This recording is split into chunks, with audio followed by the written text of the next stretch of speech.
பசி பசி பசி. இந்த நாட்டு உலக தலைவர்களுக்கே இன்னும் மரம் மண்டை ஒண்ணு விளங்கல. இந்த உலகத்துல பசிங்கிற ஒண்ண தீர்த்துட்டா சார், நான் சத்தியம் பண்ணி சொல்றேன், பசிங்கிற ஒண்ண தீர்த்துட்டா உலக யுத்தத்துக்கு வாய்ப்பு கிடையாது. தெரியுமா? உலக யுத்தத்துக்கு வாய்ப்பு கிடையாது. ஏன்னா எல்லாருக்கும் சாப்பாடு கிடைச்சிட்டா யார்கிட்ட போய் சண்டை போட போறா? இன்னும் இந்த உலகத்தை ஆளுகிற தலைவர்களுக்கு அது தெரியல. உலகத்துல கடைசி மனுஷன் பட்டினியா இருக்கிற வரையில உலகத்தில் இருக்கிற எந்த தலைவனும் தலைவன் அல்ல என்பதை இந்த நேரத்தில் நான் உறுதிபட சொல்லிக் கொள்வேன்.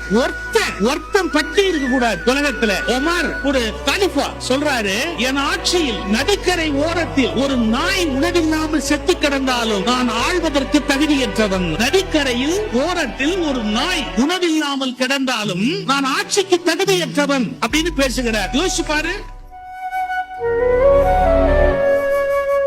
பசி பசி பசி. இந்த நாட்டு உலக தலைவர்களுக்கே இன்னும் மரம் மண்டை ஒண்ணு விளங்கல. இந்த உலகத்துல பசிங்கிற ஒண்ண தீர்த்துட்டா சார், நான் சத்தியம் பண்ணி சொல்றேன், பசிங்கிற ஒண்ண தீர்த்துட்டா உலக யுத்தத்துக்கு வாய்ப்பு கிடையாது. தெரியுமா? உலக யுத்தத்துக்கு வாய்ப்பு கிடையாது. ஏன்னா எல்லாருக்கும் சாப்பாடு கிடைச்சிட்டா யார்கிட்ட போய் சண்டை போட போறா? இன்னும் இந்த உலகத்தை ஆளுகிற தலைவர்களுக்கு அது தெரியல. உலகத்துல கடைசி மனுஷன் பட்டினியா இருக்க